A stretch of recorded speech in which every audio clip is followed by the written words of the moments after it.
I never imagined the night would end like this, with my heart breaking into pieces I couldn't pick up. She looked me in the eyes and said something I'd never forget. "Promise me you'll take the blame. I'll marry him, but you have to keep quiet." Those words hit me harder than any betrayal I'd ever known. My own girlfriend, the person I trusted more than anyone, was asking me to ruin my own life to save hers. I didn't know if I should laugh or cry. That night, I grabbed my bike and rode to the station without looking back, feeling like the whole world was collapsing under me. How did we get here? Was everything just a lie? I thought I was her one and only. But now I wasn't sure if she had ever loved me at all. My name is Ayaan. For 2 years, I thought I had everything I ever wanted. A loving girlfriend, Zara, who was not just beautiful, but someone I truly believed cared for me. We met in college, the kind of story that felt like it belonged in movies. Her laughter was the soundtrack to my days, and her smile could brighten even my darkest moments. Zara wasn't just my girlfriend. She was my best friend, my partner in crime. We shared dreams about the future, whispered secrets in the quiet of the night, and made promises that felt unbreakable. She loved biking just like me. Our weekends were often spent riding through empty streets, just the two of us, away from everything and everyone. She had this way of making me feel like I mattered, like I was the center of her world. Every morning she'd send me a message, "Good morning, my world," and I'd reply, "You're my everything." It was cheesy, I know, but it was real. Or, at least, I thought so. People often told me how lucky I was to have Zara. She was smart, charming, and kind. Even her family adored me, and I felt accepted, like I belonged to something bigger than myself. She supported my dreams too, always pushing me to do better, to aim higher. But behind that smile, there was something I didn't see, something I was blind to, wrapped up in the love I thought we shared. Looking back, there were small cracks. The way she sometimes avoided my calls, or how she grew distant for days without explanation. I told myself it was just stress, that love could survive anything. But now, those little signs scream betrayal. I never wanted to believe that Zara, my girl, would ask me to take the fall for something I didn't do. That she would promise herself to someone else, to save her own skin.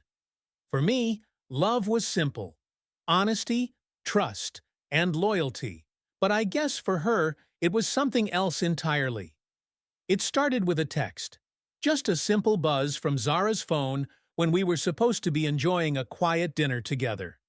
She quickly hid it, but I caught a glimpse, a name I didn't recognize flashing on the screen. At first, I told myself it was nothing, maybe just a friend or a colleague. But the way she tensed up, the slight hesitation in her voice when I asked who it was, something didn't feel right. That night, I tried to shake the feeling, but the doubts kept growing like wildfire in my chest. A few days later, I noticed she was coming home late more often. Her excuses sounded rehearsed, and her eyes avoided mine. One evening I followed her quietly, heart pounding so loud I was sure she'd hear it. She stopped at a small cafe near the station, the one place she never mentioned before. Inside, I saw her sitting with a man I didn't know. They looked close, too close. He held her hand, whispered something that made her smile in a way I hadn't seen for months. I froze outside, unable to breathe. My mind screamed, but my legs wouldn't move. Was this the man she was promising to marry? Was this why she asked me to take the fall? That night, when she finally came home, I couldn't hold it in anymore. "Who was that guy?" I demanded. She looked away, her voice cold and distant. "It's complicated, Ayaan. You don't need to know." I wanted to believe her. I wanted to fight for us. But the truth was slipping through my fingers like sand. The next day, everything changed. I received a call from an unknown number. A voice on the other end, calm but chilling, said, "If you don't do what Zara asked, things will get worse for you." Suddenly, I was trapped in a game I didn't understand.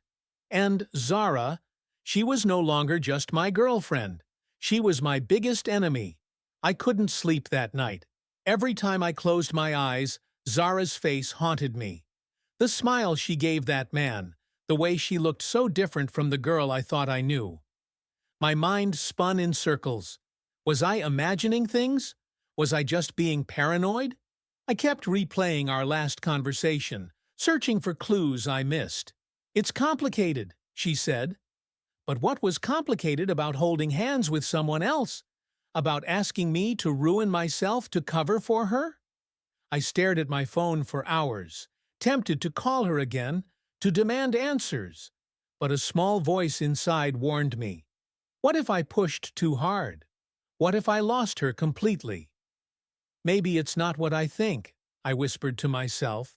"Maybe there's an explanation." But every time I tried to believe that, the doubt screamed louder. The pressure was crushing. My friends noticed I was distant, distracted. When they asked what was wrong, I forced a smile and said, "Just tired." But inside, I was breaking. One afternoon, I sat alone in our favorite cafe, staring at the empty chair where Zara used to sit. My hands trembled as I reached for my phone again. Should I confront her? Should I wait and hope she'd come clean? A text popped up from an unknown number. "If you want the truth, meet me tomorrow at the station." Alone. My heart pounded. Was this a trap? Or a chance to finally understand? I wrestled with fear and hope all night. The next morning, I biked to the station, my hands sweaty on the handlebars. The sky was gray, matching the storm inside me. Every shadow seemed like a warning. As I waited, my phone buzzed again. Another message from Zara. "Please don't come. It's safer if you stay away." But I couldn't stay away. Not anymore. I was trapped between love and betrayal, hope and despair, between the man I thought I was and the nightmare I was waking up to. The next day, I decided to follow Zara again, this time more determined than ever to find out the truth. My heart was heavy with fear and anger, but I needed answers, no matter how painful. I saw her leave her apartment, looking tense but focused. She didn't notice me trailing behind as she got into a sleek black car. My stomach twisted. Who was this for? The car drove out of the city toward an old, forgotten part of town. I kept my distance, but stayed close enough to see. We stopped at a small, run-down house. Zara got out and knocked. After a few moments, the door creaked open. But it wasn't the man from the cafe who answered. It was someone else, someone I never expected. My breath caught. It was the man Zara promised to marry. But what shocked me most was what came next. Instead of a warm greeting, their conversation was cold, sharp, filled with whispered threats. I could barely hear, but one sentence pierced my soul.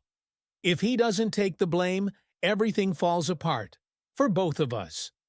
I watched as Zara's face crumpled in fear, the confident girl I loved replaced by someone desperate and trapped. Then, the man handed her an envelope. She looked inside, her hands trembling. Money? Evidence? I didn't know. Suddenly, Zara noticed movement outside. She pulled the door shut quickly, and the car sped away before I could confront them. My mind reeled. This wasn't just a secret affair or a simple betrayal. It was a trap, a game I was forced to play to save her. I realized something worse. I wasn't just a victim. I was a pawn in a dangerous plan that could destroy everything I cared about. And the worst part? Zara was no longer just my girlfriend. She was now my enemy. I couldn't hold it in any longer. I needed to hear the truth. From Zara herself. That evening, I waited for her in our apartment, heart pounding like a drum. When she walked in, her eyes were tired but guarded, like she was ready for a battle. I didn't waste a second. "Why, Zara? Why did you ask me to take the fall? Who is that man? What's really going on? She looked at me, eyes flickering with a mix of guilt and fear. For a moment, she was silent. Then she spoke, her voice barely above a whisper. It's not what you think, Ayaan. I didn't want this. I'm trapped. Trapped? How? By who? I pressed, stepping closer. She broke down, tears streaming down her face. His family. They threatened my family. If I didn't agree to marry him, they would ruin everything. My career, my family's reputation, even your future. Her confession hit me like a punch to the gut. All those late nights, the lies, the cold distance, it was all because she was scared. But why make me the scapegoat? Why make me suffer for this? I demanded, voice cracking. She looked away, ashamed. I thought, if you took the blame, it would buy me time to figure things out. I never wanted to hurt you. I wanted to hate her, to scream, to break everything in front of me. But instead, I felt numb, like I was watching my own heartbreak from far away. Then she said something that broke me completely. If you leave now, you'll never understand how deep this goes. But if you stay, maybe, just maybe, we can fight this together. I stared at her, torn between anger and love. Could I trust her again? Was our love strong enough to survive this nightmare? In that moment, everything hung by a thread. The past, the future, and the fragile hope between us. Days passed like a storm. Dark, chaotic, and impossible to ignore. After that confrontation, Zara and I were both changed. Our love battered, but still breathing, fragile as glass. We started to fight back, together. I reached out to friends I trusted, people who could help us untangle the web of lies and threats that had ensnared Zara's life. She faced her fears head-on, confessing everything to her family, trying to find a way out from under the shadow of that man's control. But the deeper we dug, the more dangerous it became. Threats escalated, strange calls in the dead of night, suspicious strangers lurking near our home. I realized the battle wasn't just for us. It was for our very survival. One night I caught Zara staring out the window, tears in her eyes. "Ayaan," she whispered, "I'm sorry for everything I put you through. I never wanted to lose you." I held her close, but inside, a cold voice warned me, love alone might not be enough this time. Then, just when I thought we might finally see a sliver of light, everything shattered again. The man, Zara's fiancé by forced promise, showed up at our doorstep. Not with threats this time. He came with a twisted smile and a warning that chilled me to my bones. "You think you're safe now? This is only the beginning?" As he walked away, leaving a silence louder than any scream, I knew one thing for sure. Our story wasn't over. Not yet. But one thing had changed forever. I was no longer the scared boyfriend willing to take the fall. I was ready to fight back. And next time, it wouldn't just be for Zara, it would be for me.